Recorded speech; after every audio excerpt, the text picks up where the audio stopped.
mobilisation qui remporte sur le week-end. C'est une très bonne idée de se rassembler tout le monde, pas seulement les syndicats mais aussi la population. Sur une journée comme ça rassemble du monde. Vous-même, vous voyez, hein, derrière c'est plein, devant c'est pas là-bas. Donc oui, il faut continuer l'action. Il faut continuer l'action en semaine pour les personnes qui le peuvent. Et puis on se donne aussi, pour mot d'ordre, au mois de mars, une journée un peu morte à la France. C'est ce qui se dit déjà. Voilà.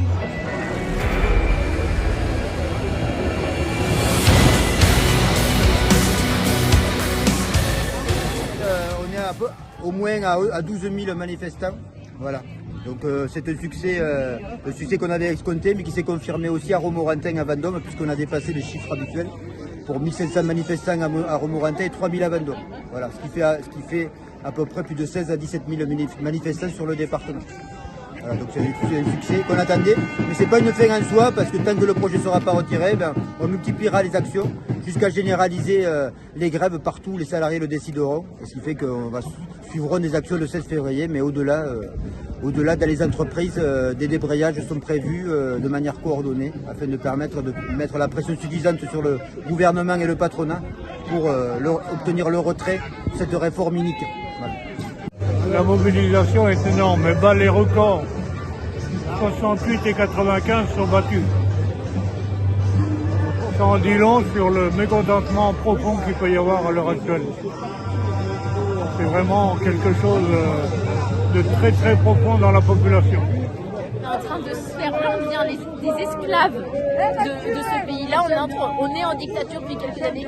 Depuis que Macron est arrivé, il privatise tout. Franchement, j'ai pas trop de mots à dire, mais je suis énervée.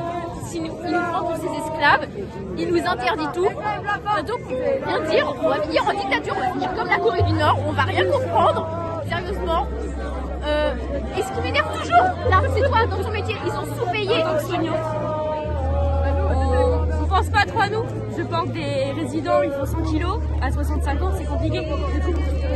C'est pas normal, c'est fatigant. Ah, même j'ai 20 ans, là, c'est fatigant. C'est vraiment fatigant, même à cet âge-là. Donc voilà. Et je manifeste aujourd'hui pour combattre la réforme du gouvernement qui vise à repousser l'âge de départ à la retraite.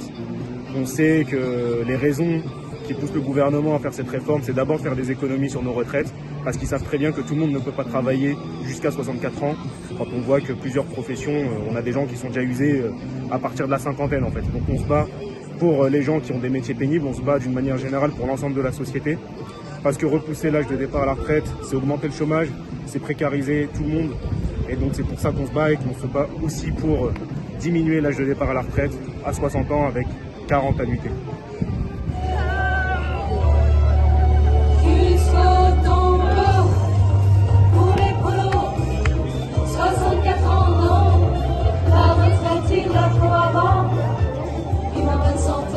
Avec eux, c'est pas gagné, les choqués, mais les précaires.